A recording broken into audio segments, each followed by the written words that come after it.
Lee was super excited to hear this. So. Okay, cool.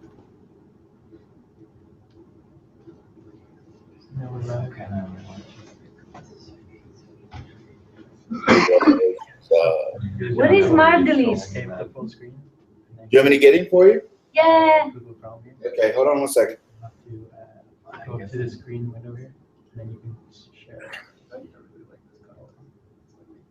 So we wanted to do this one here.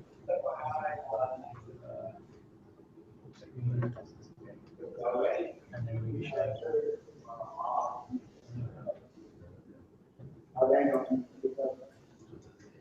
And you would go stop sharing.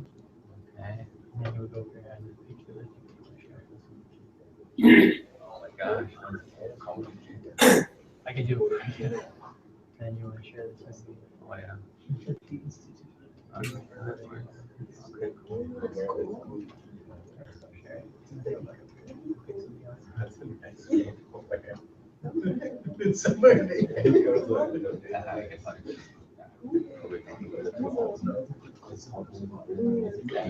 Margulies! Hey, Hey! how are you? Good. What about you? Good. Do you see his nice his denim jacket? I was worried about the hurricane, obviously. Don't worry. We were also very worried about the hurricane. Everything's fine. Everything's just fine. Cameron is not as bad as we thought he would be. So the hurricane, it's under control. You see this here? Yeah, look right there. Where? Right there. Oh my God, is that Gerard? Is that you? Yeah. Everybody. How are you? Okay. How are the sturgeons? I'm sorry. The sturgeon. I don't know. Yeah, they're good. I touched Gerard and I both touched a sturgeon. So how's it going in New York? How's Brainhack? That's good. Yeah. Hacking some brains. Excellent. Adrian, is everything good for next week? Yes, it is. Yes, we are on course. Excellent. Well, if there's any other We connected. No. What's that? Sardinia? No. That's Gerard touching a sturgeon. Oh, the sturgeon. Okay. Sardinia.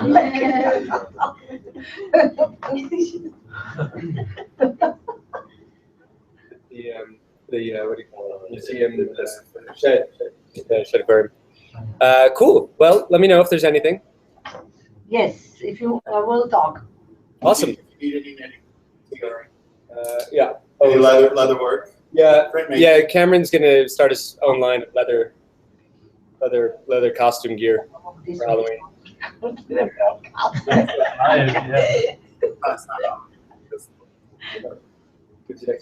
Yeah, just. What's the deal, Cameron? Are we starting yet or what? Yeah. I think we're ready to go. Alex, are you ready? Yeah. All right. I'm gonna mute us. Okay. We're gonna start the presentation now. Yeah.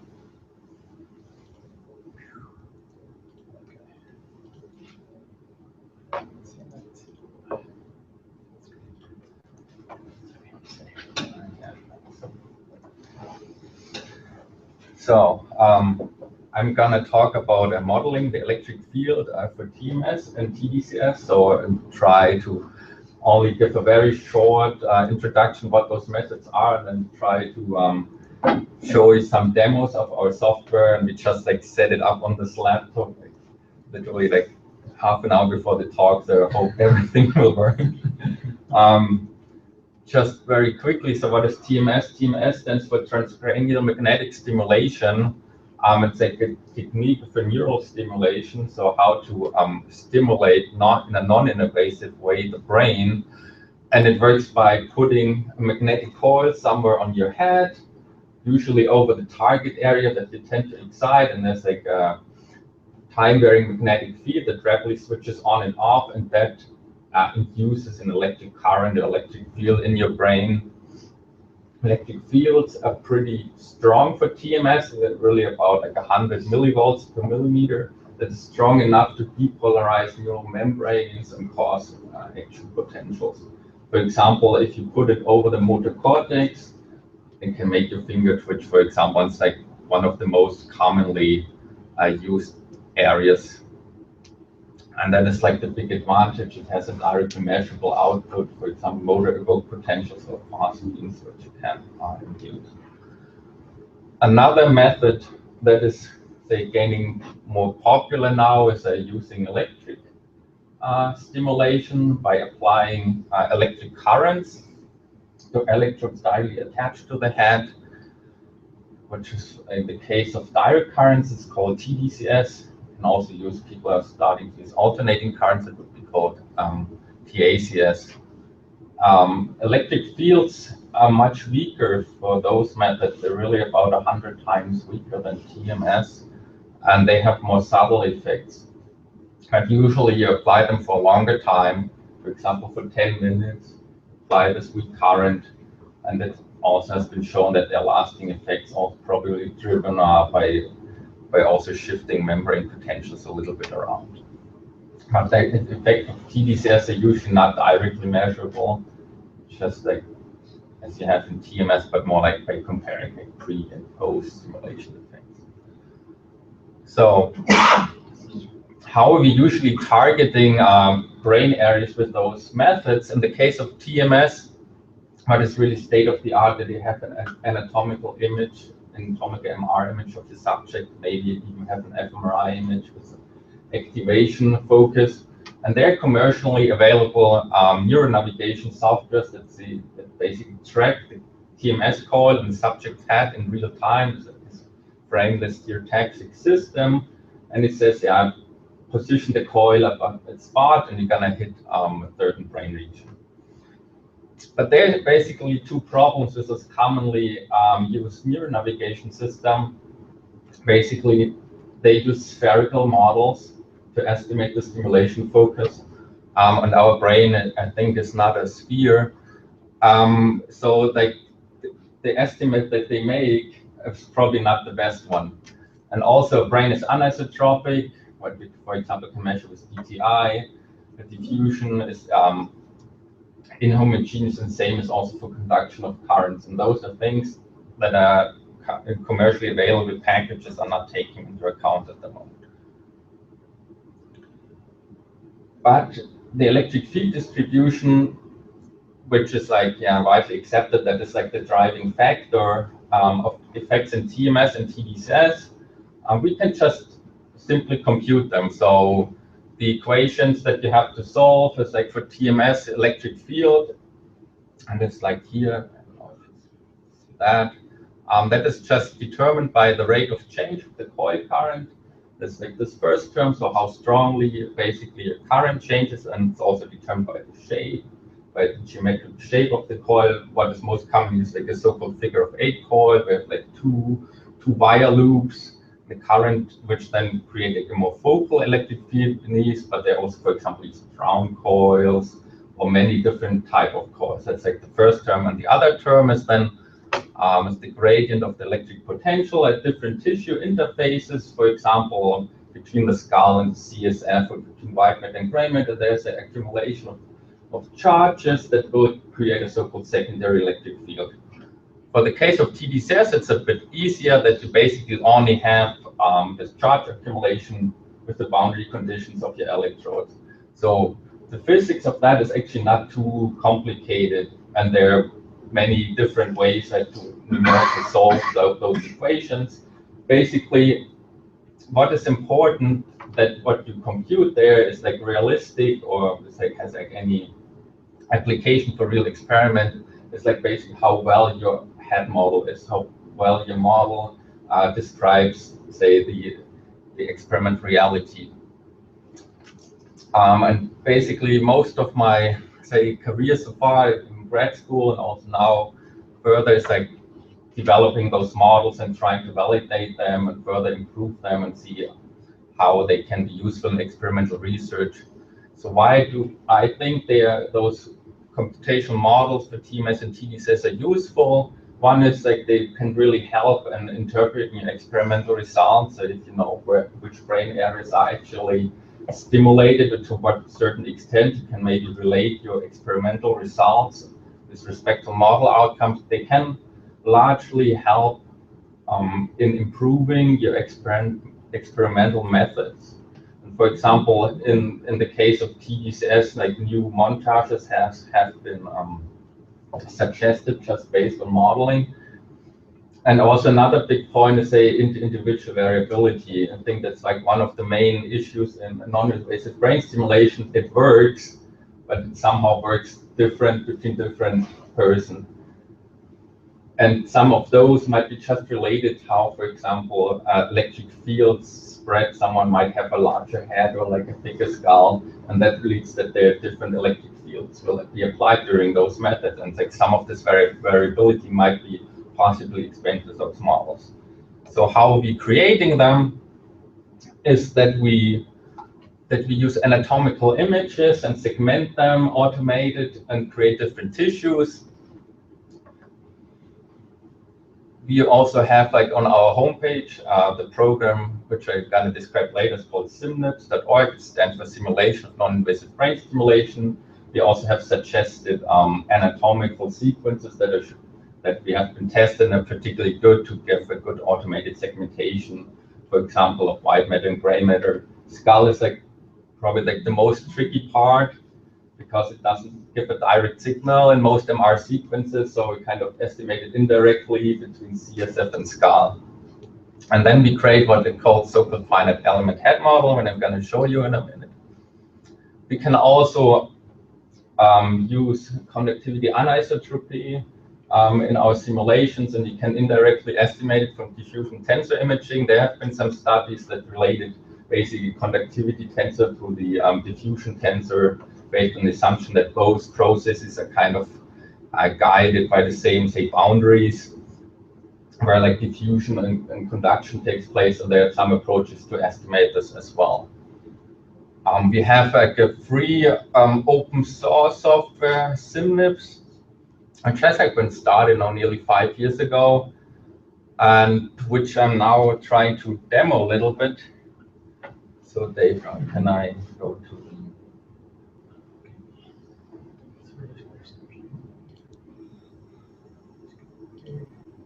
Which one is Yeah.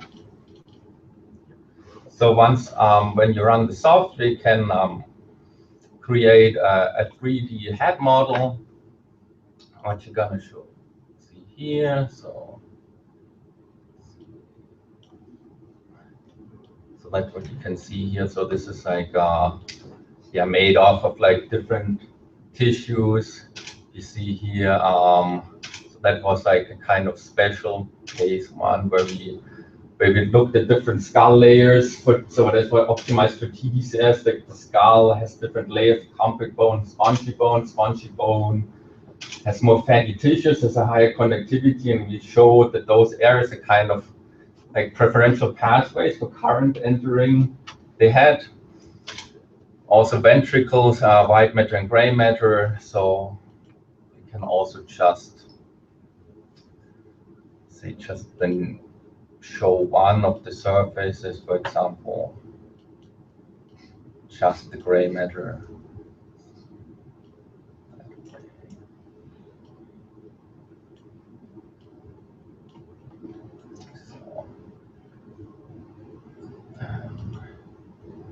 Let's open another one.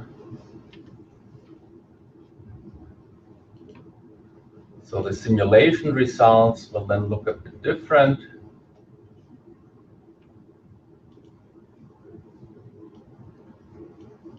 So if we have created a head model, so we have basically automated pipeline, we just pass your anatomical images to that.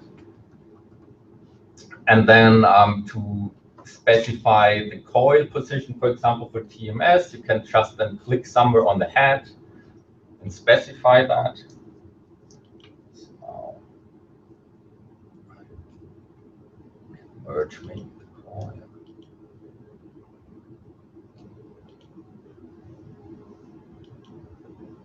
So yeah, that's then simulation results.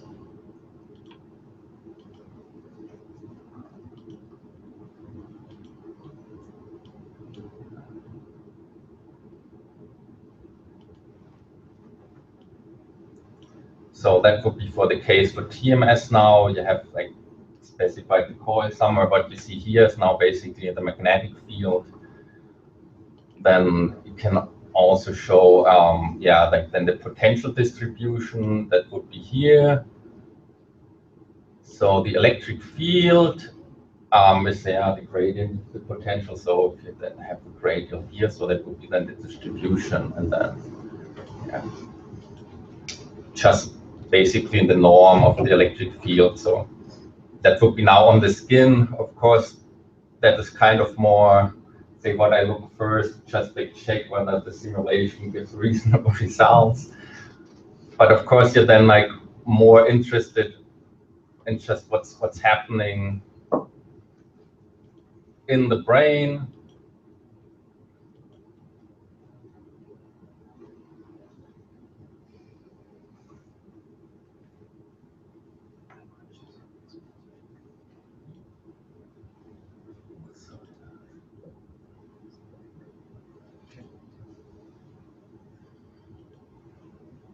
So yeah, so that would be then basically what it looks more, the electric field distribution on the brain. So there are like some typical effects of it. Like there are like a lot of modeling studies. So one typical thing is you see the coil, what had like the current was like in this direction.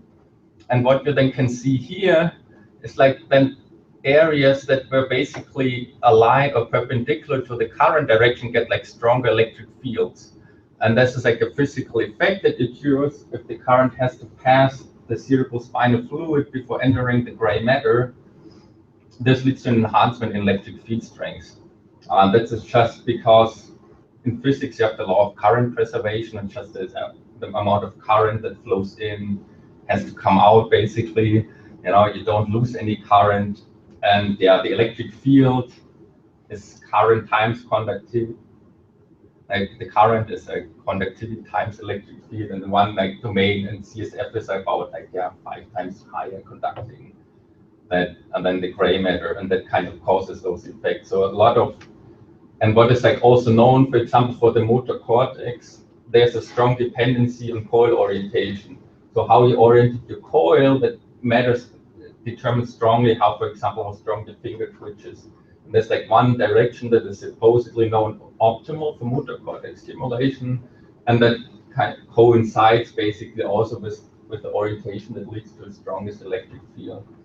So at the motor cortex, we have this big advantage that with this direct measurable output, MEPs, but for example, now here that was for dorsolateral prefrontal cortex, which is like, say, the other big target in TMS, what is, for example, used in depression.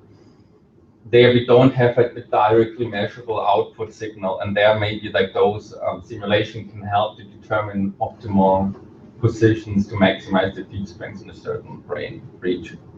So yeah, that's basically what we can do with TMS, and maybe go back to the talk.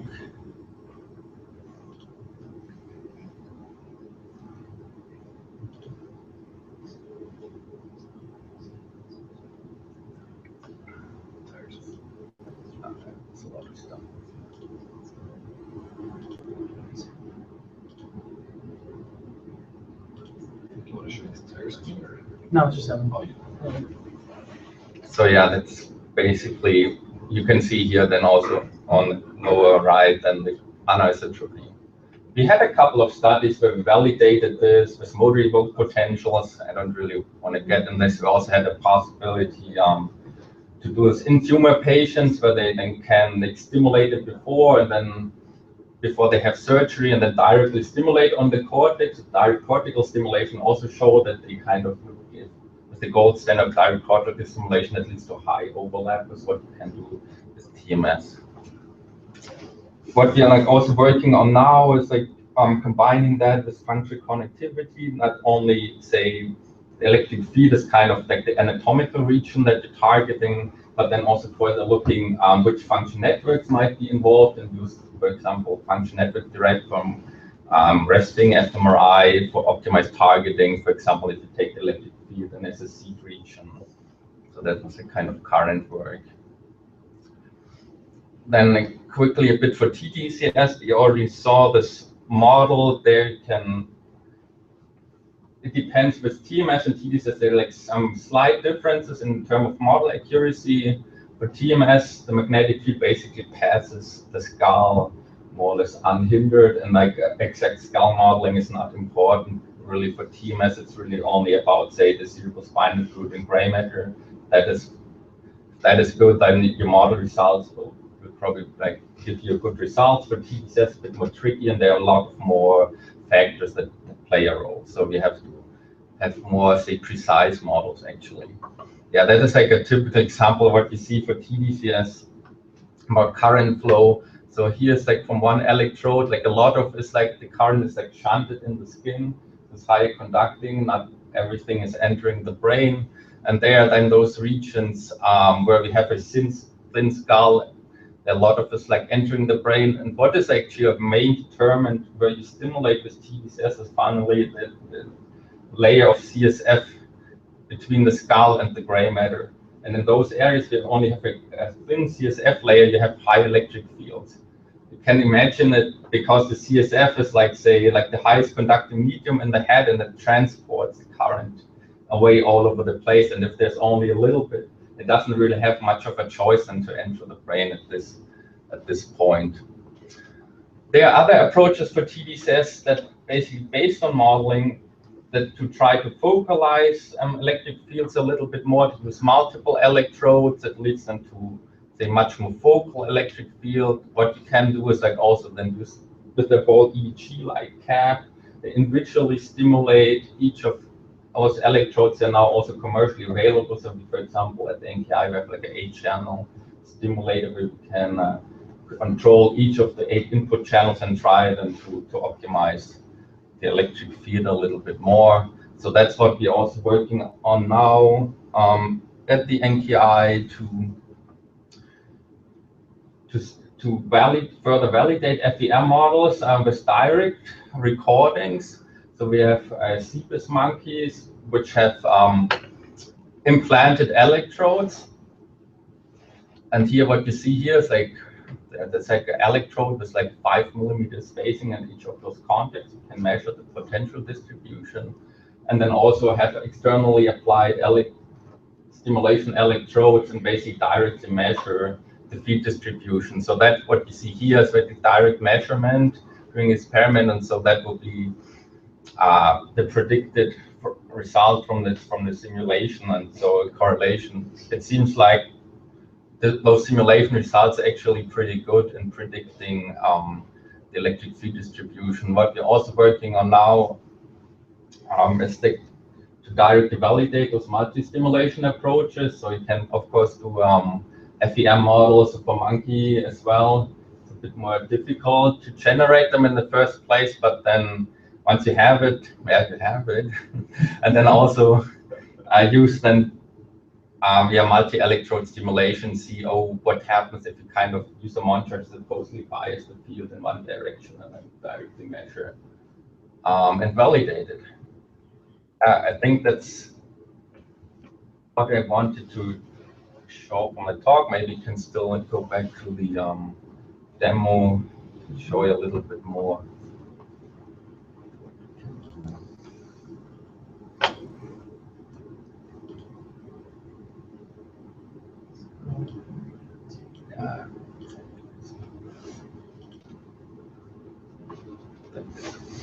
So that was for TMS.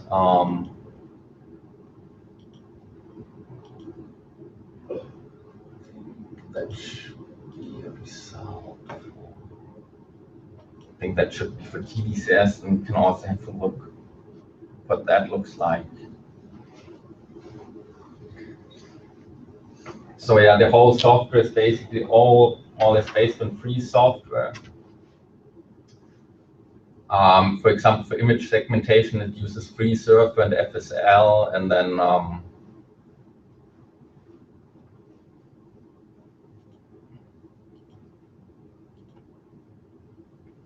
so.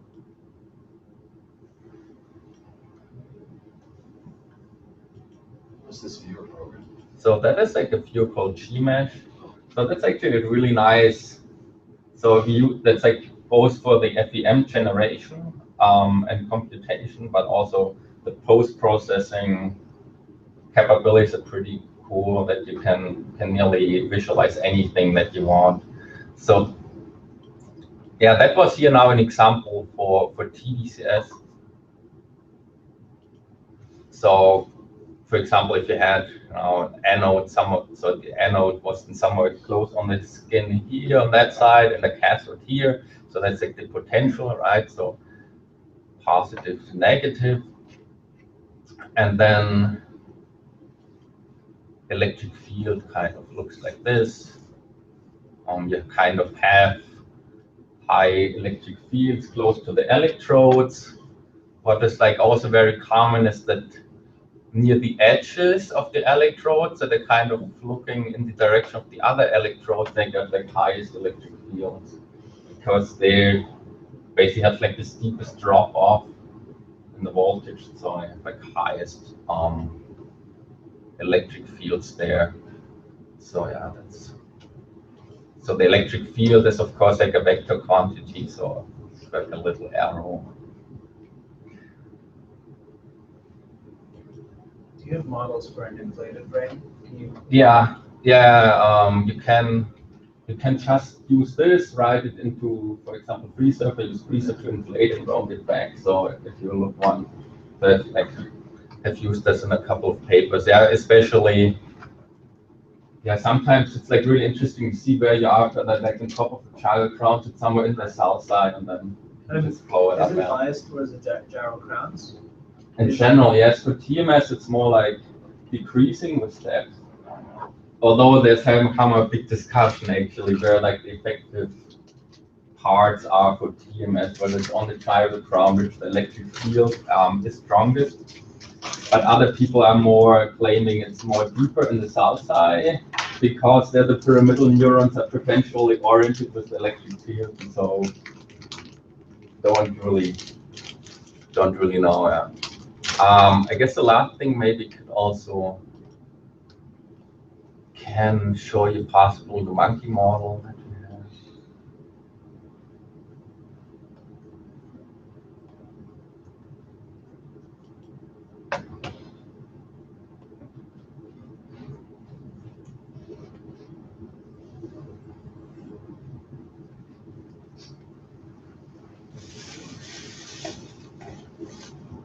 Have we lost those guys? No, it's okay. Okay. So yeah, so what helps to have like, so that would be now model from a monkey.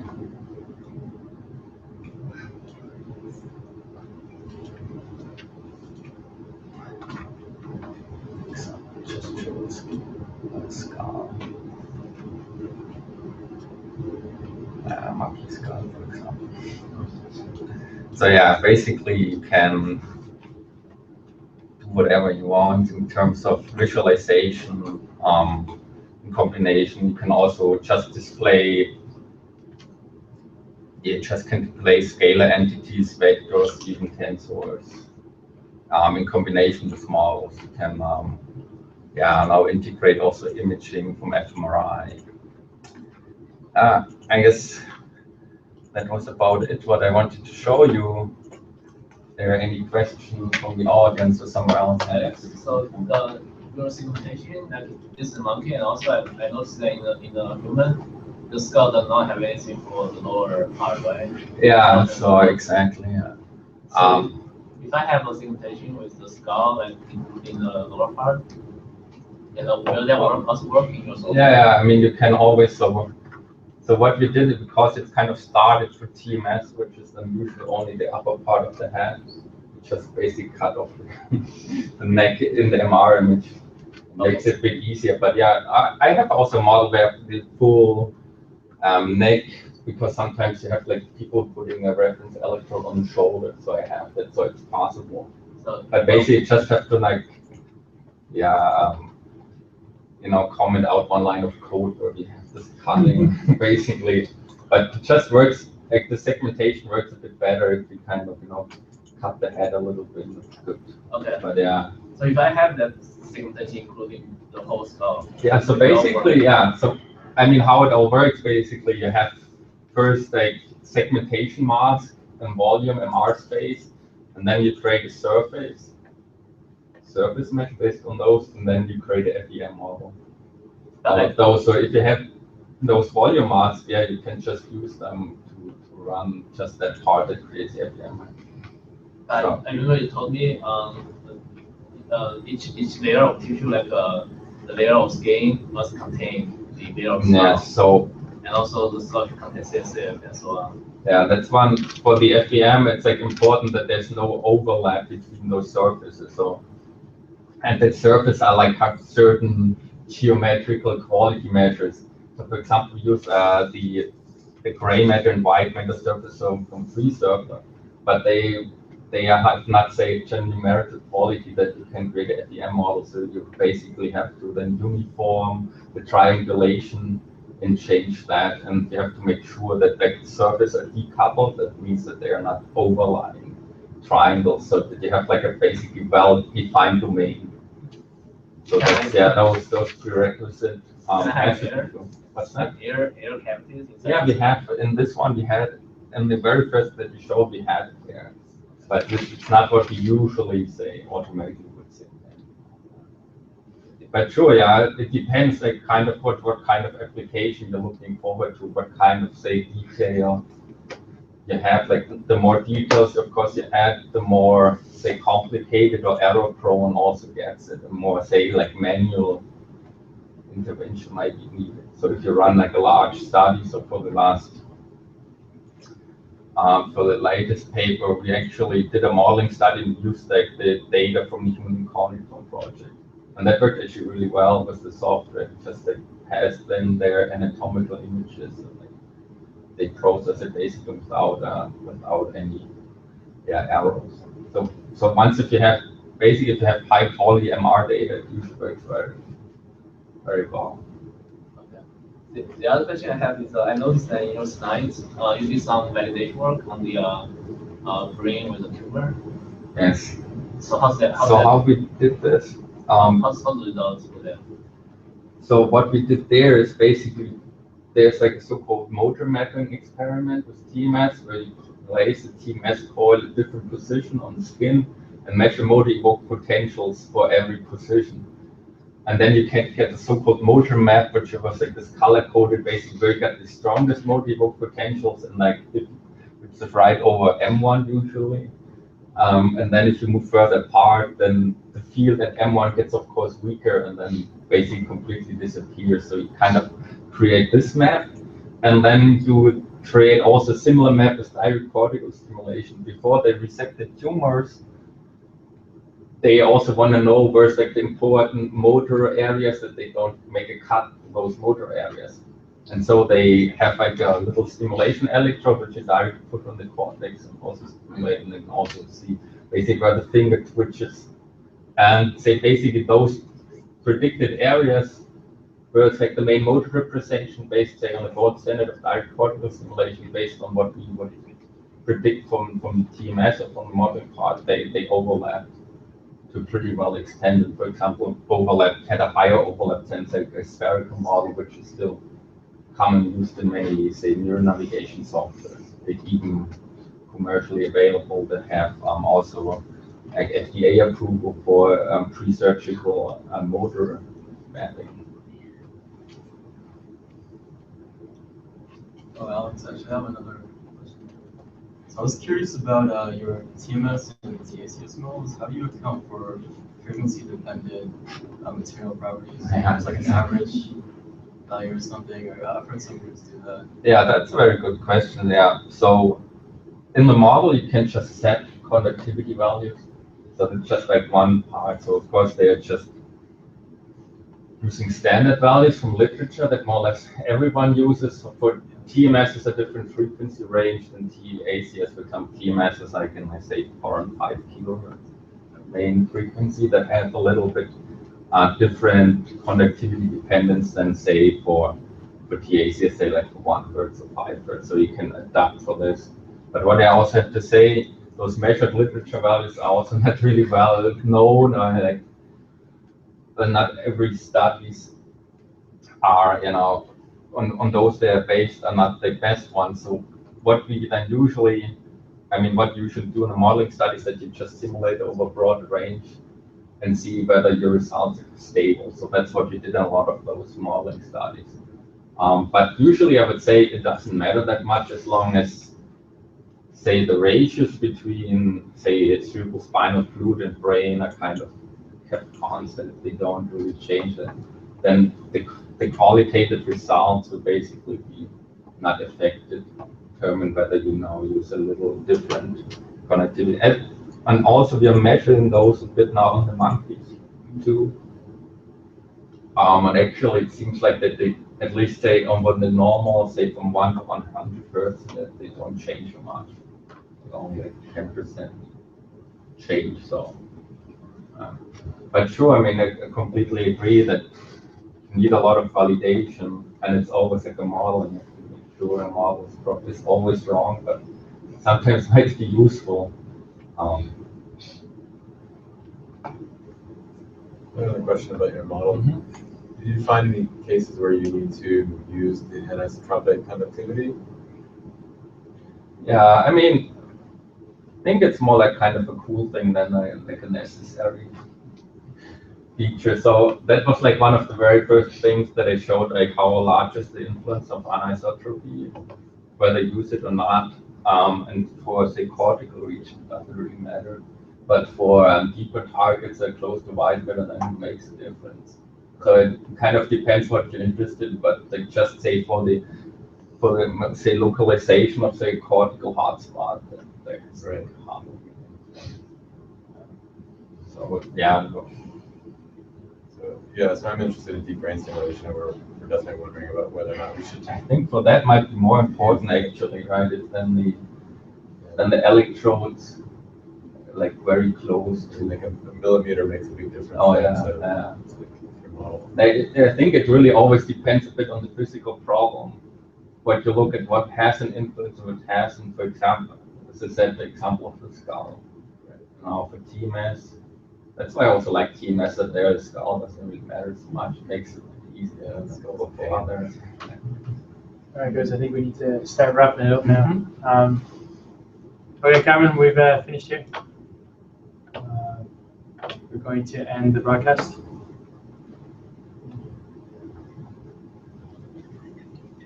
I'm sorry about that. I was just wondering, are there any questions here?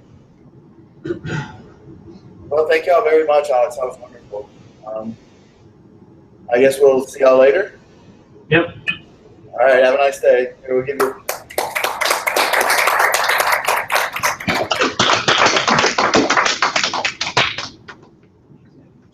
All right, thank y'all very much. We'll see y'all later. Okay.